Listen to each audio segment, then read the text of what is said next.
ஒரு சமயம் டிசம்பர் மாதம் கடைசி வாரம், அப்போ ஒரு சகோதரி வந்து என்கிட்ட பேசும்போது, அங்கிள் எனக்கு இந்த வருஷத்துல கர்த்தர் இந்த வாக்கு கொடுத்தார், நிறைவேறலையே அப்படின்னு சொன்னாங்க.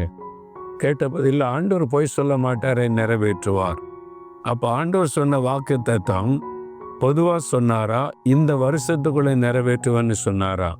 நான் ஜெபித்த போது இந்த வருஷத்துக்குள்ள எனக்கு என்ன செய்வேன்னு கேட்டபோது, இந்த வருஷத்துக்குள்ள இந்த நன்மை உனக்கு கிடைக்குன்னு வாக்கு கொடுத்தார்.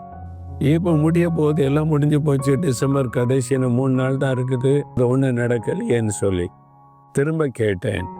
இந்த வருஷத்துக்குள்ள உனக்கு செய்வேன்னு வாக்கு கொடுத்தாரா? இந்த வருஷத்துக்குள்ள. அப்போ அவர் மாற மாட்டார். அவர் சொன்னபடி 4 வார்த்தை நிறைவேற்றுவார். நிறைவேறலையே, யார் சொன்னது? இந்த 3 நாள் இருக்குல்ல, ஒரே நாளுக்குள்ள அவர் செய்ய முடியும். அப்படியே பார்த்தாங்க. நான் விசுவாசிக்கிறேன், ஆண்டவர் சொன்ன வார்த்தை நிறைவேற்றுவார்னு ஜெபிச்சுட்டு வந்தேன். அந்த 3 நாளைக்குள்ள வேலைக்கு அப்பாயின்மெண்ட் ஆர்டர் வந்து விட்டாரு. கர்த்தர் சொன்ன மாதிரி செய்துட்டார். ஆனா கரெக்டா அந்த வாக்குத்தத்தத்தை விளங்கி கொள்ளணும். அந்த வாக்குத்தத்தத்தை விசுவாசித்து அதை வைத்து ஜெபிக்கணும். நீங்க ஜெபிக்கும் போது நிறைவேறும்.